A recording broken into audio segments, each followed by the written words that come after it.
Welcome to the Slop Farm. Enjoy the video. You open Anydesk and read your 9-digit address aloud so the other person can connect.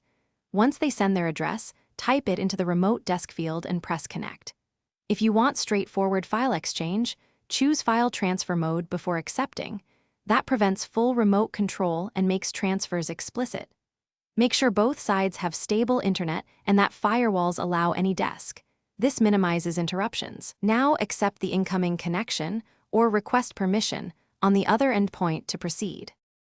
Once connected, you open the File Transfer dialog or start a session and switch to the Files tab.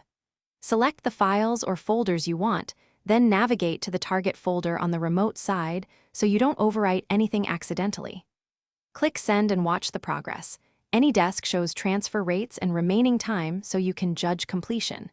If you need to move many small files, compress them first to speed transfer. Make sure to maintain the session until the transfer finishes to avoid corruption.